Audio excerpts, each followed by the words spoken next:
주님께서 여러분과 함께 또한 사제의 영과 함께 마태오가 전한 거룩한 복음입니다. 주님 영광 받으소서. 그때 예수님께서 군중에게 말씀하셨다. 하늘나라는 밭에 숨겨진 보물과 같다. 그 보물을 발견한 사람은 그것을 다시 숨겨두고서는 기뻐하며 돌아가서 가진 것을 다 팔아 그 밭을 산다. 또 하늘나라는 좋은 진주를 찾는 상인과 같다. 그는 값진 진주를 하나 발견하자 가서 가진 것을 모두 처분하여 그것을 샀다. 또 하늘나라는 바다에 던져 온갖 종류의 고기를 모아들인 그물과 같다.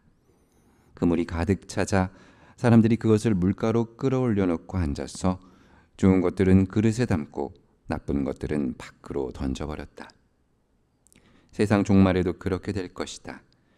천사들이 나가 의인들 가운데에서 악한 자들을 가려내어 불구덩이에 던져 버릴 것이다. 그러면 그들은 거기에서 울며 이를 갈 것이다. 너희들은 이것들을 다 깨달았느냐? 제자들이 예 하고 대답하자 예수님께서 그들에게 이르셨다. 그러므로 하늘나라의 제자가 된 모든 율법학자는 자기 곳간에서 새 것도 꺼내고 옛 것도 꺼내는 집주인과 같다. 주님의 말씀입니다. 그리스도님 찬미합니다.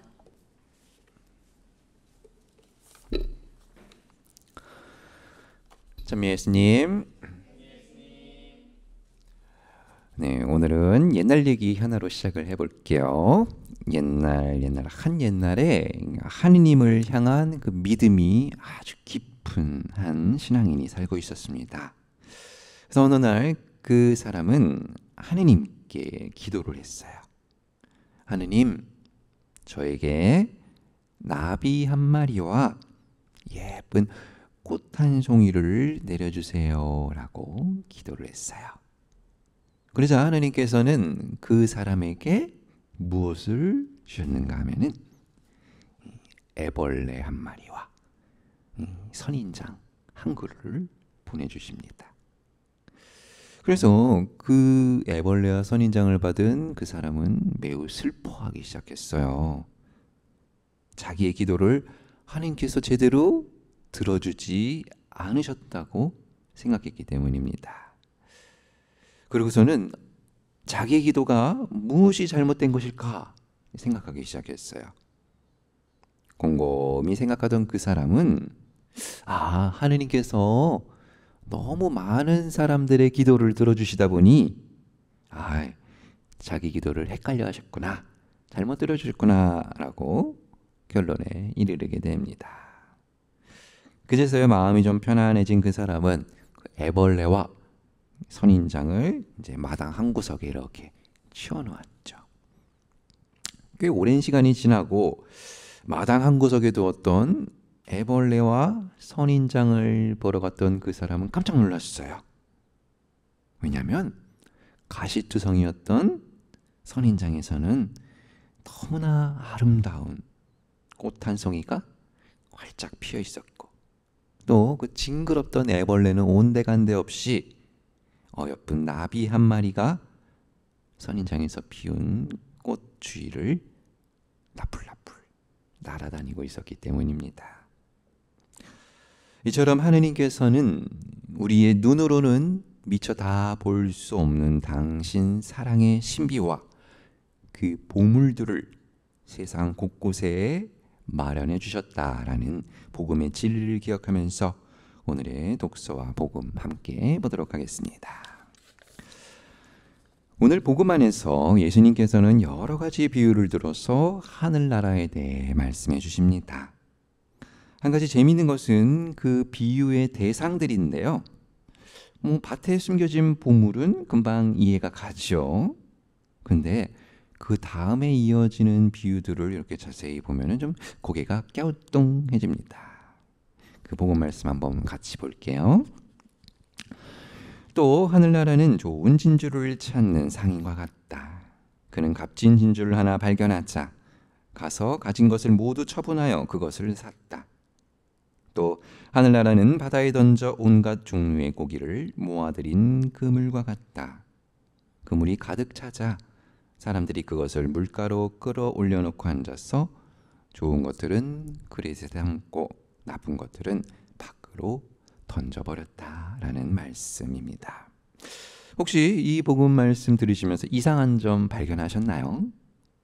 네, 뭐 크게 이상할 건 없지만, 자, 하늘나라의 좋은 진주와 온갖 물고기를 하늘나라와 비교한 것이 아니라 진주를 찾는 상인과 그리고 물고기를 끌어내는 그물과 하늘나라를 비유로 보았다는 겁니다. 왜 진주나 물고기가 아니라 상인과 그물이 하늘나라와 같다고 말씀하셨을까요? 그 이유는 다음과 같습니다. 하늘나라는 어떤 명확한 대상이나 사물, 명사 혹은 개념이 될 수 없다는 것을 의미하기 때문이지요. 만약에 진짜 그렇게 명확하게 눈에 보이는 대상, 어떤 그 한 가지 대상을 하늘나라의 비유로 들었다면 우리는 어쩌면 하늘나라를 찾지 않고 하늘나라에 대해 오해하거나 그 대상만을, 비유의 대상만을 찾으려고 하는 어리석음은 행동을 할 수 있기 때문입니다. 예수님은 이것을 아마도 이미 잘 알고 계셨을지도 모릅니다. 하늘나라는 주님의 다스림과 통치라 함은 비유의 대상처럼 어느 한 가지만을 가리킬 수 없습니다. 오늘의 두 번째 독서인 바오로 사도의 로마서를 보면은요, 하느님의 선을 이룬다는 것은 그분의 계획에 따라 부르심을 받은 이들에게 모든 것이 함께 작용하여 이루어진다는 것을 의미하기 때문입니다. 밭을 사고 밭을 갈고 열매를 맺는 과정과 진주를 찾아서 발품을 팔고 또 오랜 시간을 들여서 뛰어난 그 식별력, 좋은 것을 알아보고 찾아낼 수 있는 이 식별력을 갖는 과정, 그리고 원하는 것을 얻기 위해 제대로 흥정을 할 줄 아는 능력과 그물을 치고 끌어올려서 좋은 고기, 나쁜 고기를 구분할 수 있는 눈을 갖는 것, 이것 등등 이 중 어느 한 가지만 가지고서는 결코 원하는 것을 이루어 나갈 수 없을 것입니다. 우리네 사는 세상살이가 이럴진데 하늘나라야 더 말할 것도 없을 겁니다.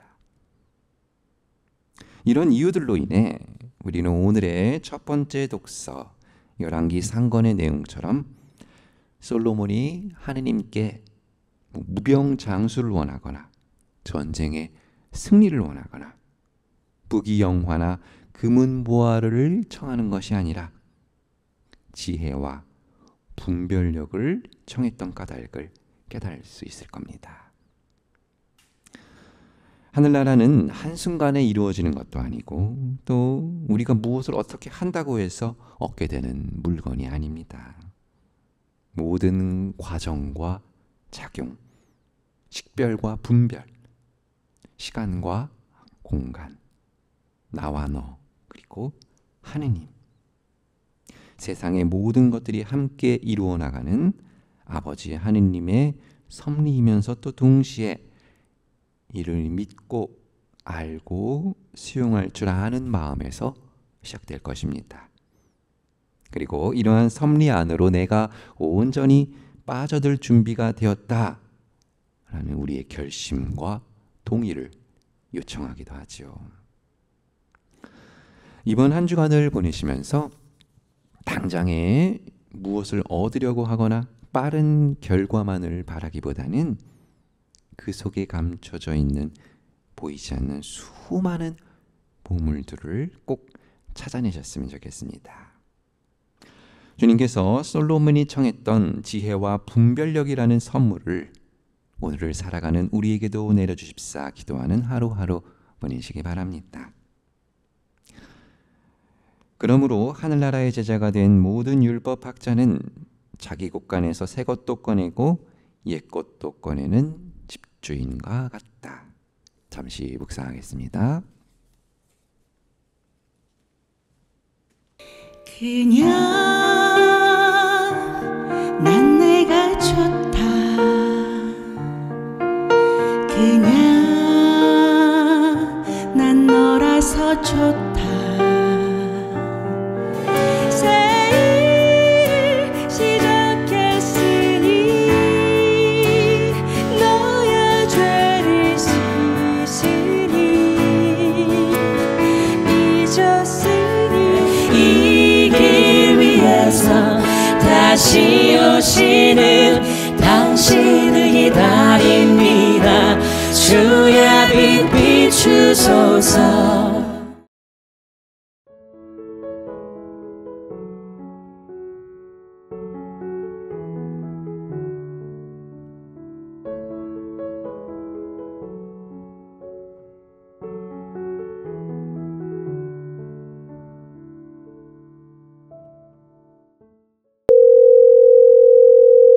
감사합니다. 생태마을입니다.